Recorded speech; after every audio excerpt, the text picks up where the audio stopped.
toute personne qui n'a pas cru en Jésus, donc n'est pas sauvé par grâce, quelle que soit sa bonne conduite. Quelqu'un qui ne fume pas, qui ne couche pas hors du mariage, qui ne boit pas d'alcool, quelqu'un qui ne ment pas dans sa bouche, quel que soit ce qu'il fait, ses dons, ses offrandes, sa bonté, sa bienveillance, le ciel le regarde comme pécheur, comme souillé, comme rebelle, comme séparé de Dieu, comme étranger à la vie de Dieu, comme ayant l'intelligence obscurcie.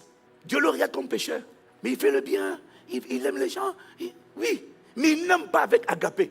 Ce n'est pas l'amour de Dieu, c'est l'amour philéo. Mais il est formidable, et Dieu le voit comme pécheur, séparé, éloigné. Et ses bonnes actions ne peuvent pas impressionner Dieu. Elles peuvent impressionner les êtres humains, mais pas Dieu. Ce vieil homme-là est corrompu d'entendement, étranger à la vie de Dieu, éloigné de Dieu, séparé de Dieu, et il a besoin d'être sauvé. Et il ne peut pas venir devant Dieu et dire « Moi je suis quelqu'un qui fait le bien, je ne sais pas pourquoi j'irai en enfer ».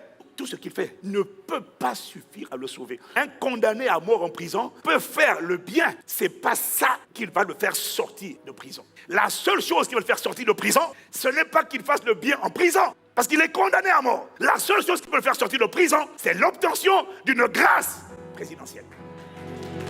Voilà pourquoi il dit c'est par la grâce que vous êtes sauvés. C'est par le moyen de la foi. Ce n'est pas par les œuvres, afin que personne ne dise « Ah, moi je fais ci, moi je mérite le ciel ». Non, personne ne peut être sauvé par ses bonnes œuvres. C'est bien, ça ne te sauve pas. Il n'y a que la grâce qui te sauve.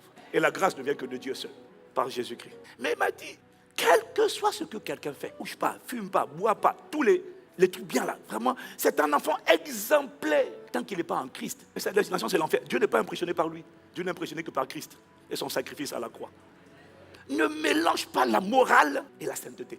Une sœur qui n'a jamais connu d'homme avant le mariage, c'est pas la sainteté. Une personne qui vit dans la chasteté, c'est pas la sainteté. Si elle ne connaît pas Christ, c'est la bonne morale. Être saint, ce n'est pas un comportement d'abord, c'est une identité. C'est quelque chose que Dieu confère à quelqu'un qui est sanctifié, c'est-à-dire que Dieu prend spirituellement et puis il le cache en Christ. Dès que Dieu a caché quelqu'un en Christ, il l'a sanctifié. Ça veut dire qu'il l'a mis à part, il l'a mis de côté.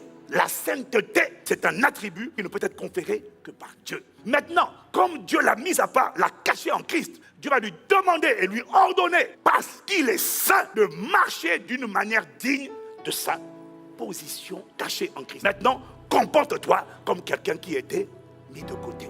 C'est ça qu'on appelle la sanctification.